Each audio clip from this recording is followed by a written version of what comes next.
George Bush reportedly proclaimed that God told me to strike at Al-Qaeda, and I struck them. And then he instructed me to strike at Saddam, which I did. And then you wrote, and now I am determined to solve the problem of the Middle East, he said.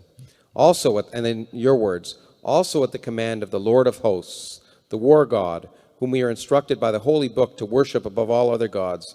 And as I mentioned, the elite press dutifully refers to his messianic mission to solve the problem of the Middle East, in fact, the world, following, quote, our responsibility to history to rid the world of evil. The early English colonists in North America were following the word of the Lord as they slaughtered the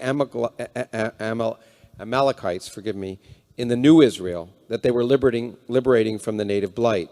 Those who followed them, also Bible-waving, God-fearing Christians, did their religious duty by conquering and possessing the Promised Land, ridding it of millions of Canaanites and proceeding to war against the Papists in Florida, Mexico, and California. Now, it's sustainable again, I'm afraid. Yes, but the question I'm going to ask you may not be the one you think. So, you once told me in an email when I talked about my concerns about religion,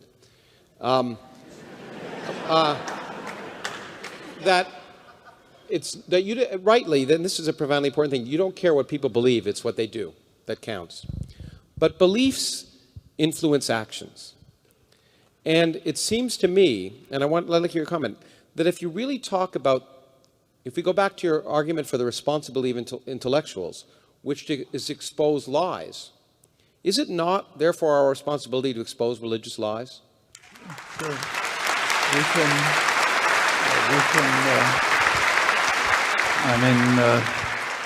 If, say, a third of the American population believes that the world was created a couple of thousand years ago, exactly as it is today, yes, it is our responsibility to expose that lie and to tell the truth.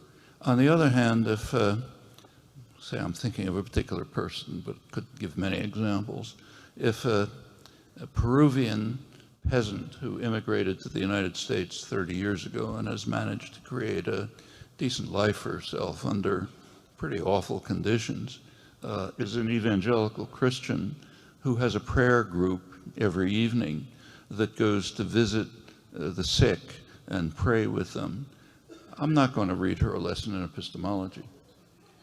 Okay. No.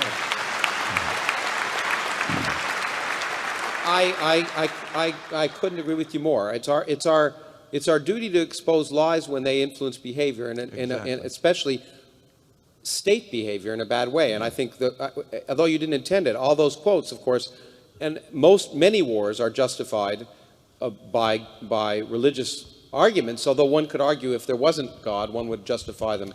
But we should also remember that there's a secular religion, which is even more devastating, and that's things like the concept of American exceptionalism. That's a secular religion.